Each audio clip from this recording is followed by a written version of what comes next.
Hello dear friends, আজকে আপনাদের centralised admission portal কিন্তু ওপেন হয়ে গেছে।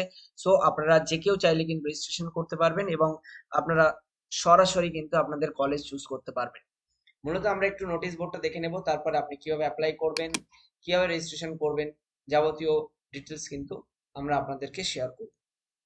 তো নোটিশ সেকশনে আমরা দেখব যে নতুন করে কি কোনো আপডেট এসছে। এখনো পর্যন্ত আসেনি, লাস্ট যে রেজিস্ট্রেশন অ্যান্ড অ্যাপ্লিকেশন আপডেটটি ছিল সেটাই আছে। তো আমরা সরাসরি কিন্তু কিভাবে আবেদন করবেন সেই জায়গায় চলে যাব। ফার্স্ট অফ অল বলে রাখি, ওয়েস্ট বেঙ্গলের ম্যাক্সিমাম বাঙালি ক্যান্ডিডেট, তো চেষ্টা করব বাংলায় আপনাদেরকে বোঝানোর এবং যাতে আপনাদের কোনো রকম সমস্যা না হয়। সেই কারণে আমি কিন্তু সরাসরি যে পিডিএফ ফাইলটি আছে, যে how to apply West Bengal centralise admission পোর্টালে, সেটি কিন্তু তাদের যে ম্যানুয়াল আছে সেই ম্যানুয়াল নিয়ে আমি কথা বলবো। তো সরাসরি আমাদের সামনে সেই ইন্টারফেসটা চলে এসেছে এবং সেটি আমরা আপনাদেরকে শেয়ার করব। ঠিক আছে, দেখতেই পাচ্ছেন এখানে বেশ কিছু কথা লেখা আছে। এবার আসি, ফার্স্ট এখানে কিন্তু উল্লেখ করা হয়েছে সেন্ট্রালাইজ পোর্টালে, ওখান থেকে যে পরবর্তী পেজ যাবেন আপনি, কিভাবে যাবেন না যাবেন সেটা কিন্তু এই সেন্ট্রালাইজ অ্যাডমিশন পোর্টাল, এখানে ক্লিক করলেই কিন্তু আপনি চলে যেতে পারবেন। ঠিক আছে, এটা হচ্ছে বাংলা শিক্ষার জন্য উল্লেখযোগ্য। এটা হচ্ছে তার ইন্টারফেস পেজের, এবং লগ ইন পূর্ববর্তী যে কার্যবলী সেগুলো কিন্তু আপনাদেরকে দেখতে হবে। ফার্স্ট অফ অল, বিকল্প যে প্রোগ্রামে আপনি ভর্তি হচ্ছেন এবং বিকল্প 2, ফার্স্ট আপনি কিন্তু প্রতিষ্ঠানের বিশদ বিবরণ দেখতে হবে, ফি স্ট্রাকচার দেখতে হবে বা কোর্স কম্বিনেশন গুলো দেখতে হবে, সিট ম্যাট্রিক্স দেখতে হবে এবং এলিজিবিলিটি ক্রাইটেরিয়া এবং মেরিট ইন্ডেক্সিং যে নিয়ম আছে সেগুলো আপনাকে দেখতে হবে। ঠিক আছে, ফার্স্ট অফ অল যখন আপনি রেজিস্ট্রেশন অপশানে যাবেন, ঠিক আছে, দেখতে পাচ্ছেন রেজিস্ট্রেশন অপশান আপনাদের কিন্তু রেডি হয়ে গেছে। তারপরে আপনি ক্রিয়েশন অ্যাপ্লিকেশন প্রোফাইলে যাবেন, আপনার যে কোর্স আছে, যে ডিস্ট্রিক্টের জন্য চাইছেন বা যে ইনস্টিটিউটের জন্য চাইছেন, সেখানে কিন্তু আপনাকে যেতে হবে এবং আপনাকে দেখতে হবে এলিজিবিলিটি ক্রাইটেরিয়া। ঠিক আছে, ধাপ নাম্বার 3 বা step 3, preparation of preference list. আপনি যে প্রোগ্রামটি পছন্দ করছেন তার একটি প্রেফারেন্স লিস্ট কিন্তু আপনাকে দেখে তবেই কিন্তু অ্যাপ্লাই করতে হবে। এছাড়াও লগ ইন পূর্ববর্তী যে বিকল্প, এটা অলরেডি আমি আগের ভিডিওতে আপনাদেরকে জানিয়েছি। ডিস্ট্রিক্ট ওয়াইজ, প্রোগ্রাম ওয়াইজ, বিষয়ভিত্তিক, সাবজেক্ট ওয়াইজ এবং কলেজ এবং উচ্চশিক্ষা প্রতিষ্ঠান বা বিশ্ববিদ্যালয় ভিত্তিক প্রতিটি কলেজ কিন্তু আপনি দেখতে পাবেন।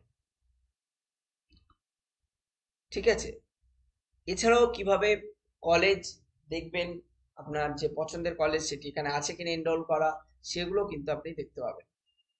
ঠিক আছে, এছাড়াও আপনি যে ইউনিভার্সিটি বা কলেজটি দেখছেন সেটি আছে কিনা সেটাও কিন্তু আপনি জানতে পারবেন পুরোভাবে। এছাড়াও আপনি ধরুন একটি ইউনিভার্সিটি বা একটি ডিস্ট্রিক্টে সমস্ত কলেজ দেখতে চাইছেন, সেটাও দেখতে পাবেন, এত সুন্দর করে সাজানো আছে এবং প্রত্যেকটি প্রতিষ্ঠান সম্পর্কে বিস্তারিত তথ্য কিন্তু দেওয়া আছে। এবার আসি মাইনর মেজরের গল্পতে। দেখতেই পাচ্ছেন 4 ইয়ার বিএ অনার্স অথবা শুধুমাত্র জেনারেল, সেক্ষেত্রে আপনি যদি সাবজেক্ট কম্বিনেশন মাইনর 1 সংস্কৃত, মাইনর 2 হিস্ট্রি ধরেন, সেক্ষেত্রে কিন্তু আপনার সাবজেক্ট হচ্ছে এক্ষেত্রে কিন্তু সংস্কৃত। এখানে কিন্তু মাইনর 1 মাইনর 2 বা মেজর 1 মেজর 2 এই হিসাবেই কিন্তু ভাগ হবে। আগে যেমন অনার্স অনার্স ছিল, পাস ছিল, তেমনটি কিন্তু নয়। ঠিক আছে, ধরুন আপনাকে বেথুন কলেজের সিট স্ট্রাকচার দিয়ে তারা বুঝিয়েছেন, ইনক্লুডিং পিএইচডি, টোটাল 46 সিট, ইউআরএ থাকছে 20, ওবিসি এ এবং পিডব্লিউডি ওবিসি এ মিলে 5টা, ওবিসি বি এবং পিডব্লিউডি ওবিসি বি 3টে, এসসি প্লাস পিডব্লিউডি এসসি 10টা, এসসি প্লাস পিডব্লিউডি এসটি 3টে। এটা হচ্ছে ক্যাটাগরি, ঠিক আছে। আর জেনারেল তো সবাই ওখানে অ্যাপ্লাই করতে পারবে ইডব্লিউএস এ, সেক্ষেত্রে 5টা। এভাবে কিন্তু প্রত্যেকটিতে কিন্তু দেওয়া আছে, সো আপনারা কিন্তু দেখতে পাবেন। এবার আসি রেজিস্ট্রেশনের গল্পে। রেজিস্ট্রেশনের গল্পে কিন্তু দশম শ্রেণীর মার্কশিট অর্থাৎ ক্লাস 10 এর মার্কশিট সর্বোচ্চ 2 এমবির মধ্যে হতে হবে, দ্বাদশ শ্রেণীর মার্কশিট সর্বোচ্চ 2 এমবির মধ্যে হতে হবে, এবং এটি ওয়ার্ড বা অন্য কোনো ফরম্যাটে হলে হবে না, অবভিয়াসলি পিডিএফ ফরম্যাটে হবে, প্রত্যেকটি পিডিএফ ফরম্যাটে হতে হবে। যদি আপনি কোনো ক্যাটাগরির হন, এসসি এসটি ওবিসি, সেক্ষেত্রেও কিন্তু পিডিএফ ফরম্যাটে দিতে হবে 2 এমবির মধ্যে। পিডব্লিউডি হলে তার শংসাপত্র দিতে হবে 2 এমবির মধ্যে, বৈধ পরিচয়পত্র, আধার, ড্রাইভিং লাইসেন্স, পাসপোর্ট ইত্যাদি কিন্তু আপনাকে উল্লেখ করতে হবে। বাংলার শিক্ষা আইডি যদি থাকে, বয়সের প্রমাণপত্র হিসাবে কিন্তু দশম শ্রেণীর অ্যাডমিট কার্ড অথবা দশম শ্রেণীর রেজিস্ট্রেশন সার্টিফিকেট আপনাকে ইস্যু করতে হবে। আবেদনকারী রঙিন ছবি জেপিইজি পিএনজি ফরম্যাটে সর্বোচ্চ 2 এমবির মধ্যে আবেদনকারীর উল্লেখ করতে হবে বা আপলোড করতে হবে, এবং আবেদনকারীর স্বাক্ষর সেম 1 এমবির মধ্যে দিতে হবে। আবেদনকারী বা অভিভাবকের ব্যাংক অ্যাকাউন্ট নাম্বার ও ব্যাংকের আইএফসি নাম্বার দিতে হবে। ব্যাংকের চেক অথবা পাসবইয়ের প্রথম পাতা, অ্যাকাউন্টের স্টেটমেন্টের প্রাসঙ্গিক পাতা জেপিইজি বা পিএনজি ফরম্যাটে সর্বোচ্চ 2 এমবির মধ্যে আপনাকে দিতে হবে। ঠিক আছে, এগুলো কোন অ্যাপস দিয়ে করবেন, কি করবেন না করবেন সেগুলো আমি জানিয়ে দেবো, কোনো সমস্যা নেই। ঠিক আছে, রেজিস্টার নাও বাটনে ক্লিক করলে কিন্তু আপনি রেজিস্ট্রেশন করতে পারবেন। আপনার মোবাইল নাম্বার এবং ইমেল আইডি দিয়ে কিন্তু আপনি করতে হবে, এবং বৈধ ইমেল আইডি এবং বৈধ মোবাইল নাম্বার দিয়ে করবেন, তার কারণ সেখানে কিন্তু সমস্ত আপডেট আসতে থাকবে। পুরো আপনার নাম, মিডল নেম, লাস্ট নেম সমস্ত কিছু দিয়ে কিন্তু ফিল আপ করে কমপ্লিট রেজিস্ট্রেশন করার পরে আপনাকে কিন্তু একটি অভিনন্দন বা কনগ্রাচুলেশনস একটি মেসেজ আপনাকে দেবে, এইভাবে পপ আপ মেসেজ। দেন আপনাকে কিন্তু লগ ইনে আপনার ইউজার আইডি এবং পাসওয়ার্ড দিয়ে লগ ইন করতে হবে। লগ ইন করার পরে একটি ওটিপি আসবে, আপনি পাসওয়ার্ড দিয়েও করতে পারেন অথবা ওটিপি দিয়েও করতে পারেন, সেক্ষেত্রে কিন্তু আপনাকে একটু দেখে নিতে হবে।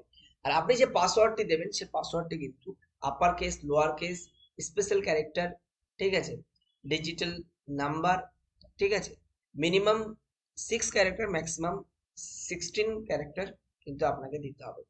প্রোফাইল তৈরি হয়ে যাওয়ার পরে আপডেট প্রোফাইল করতে পারবেন, personal information, address, additional information, result, documents, preview, then edit option পাবেন।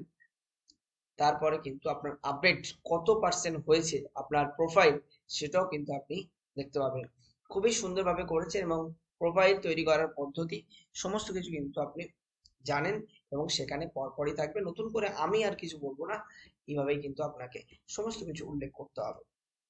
এছাড়াও আপনার Bengali, English, history, geography, nutrition বা অন্যান্য যে পরীক্ষার নাম্বার, ঠিক আছে, সায়েন্স হলে ফিজিক্স, কেমিস্ট্রি, বায়োলজি, ম্যাথামেটিক্স বা নিউট্রিশন, সেগুলো কিন্তু পেয়ে যাবেন সবকিছু আপলোড করার জন্য। সমস্ত কিছু হয়ে যাওয়ার পরে কলেজগুলো দেখতে পারবেন, এবং আপনি কোন কলেজে অ্যাপ্লাই করবেন সেটাও কিন্তু আপনি দেখে নিতে পারবেন। কোন কলেজে কত নাম্বার সিট, পিডব্লিউডির জন্য কতটা সিট, ওবিসি এর জন্য কতটা সিট, জেনারেল এর জন্য কতটা সিট, কত ফিজ, সমস্ত কিছু কিন্তু অনলাইনে হচ্ছে, এবং অনলাইনের মাধ্যমে দেখতে পাবেন মাসিক ফিস কত, মোট ফিস কত, সমস্ত কিছু কিন্তু এখানে উল্লেখ করা হয়েছে। সো দেরি নয়, আপনারা কিন্তু এগুলো দেখতে থাকুন, এবং খুব সুন্দরভাবে আপডেটেড করা হয়েছে। আমরা আপ্লুত, আমরা গর্বিত যে এত সুন্দর একটি ওয়েবসাইট এবং ভর্তি প্রক্রিয়া কিন্তু ওয়েস্ট বেঙ্গল গভর্নমেন্ট বা হায়ার এডুকেশন আমাদেরকে প্রোভাইড করেছে। তো যাই হোক, আমরা এই পর্যন্ত আপনাদেরকে একটি রাফ আইডিয়া দিতে পারলাম। পরিপূর্ণ আইডিয়া কিন্তু আপনি যখন নিজে অ্যাপ্লাই করবেন আমাদের থেকেও আপনি বেশি পাবেন। সো আর কোনো রকম সমস্যা নয়, আপনারা চাইলে আবেদন করতে পারেন, আবেদন করে ফেলুন।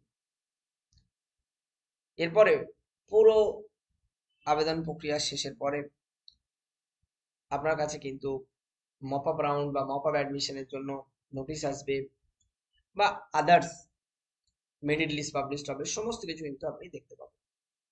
তো যাই হোক, আজকে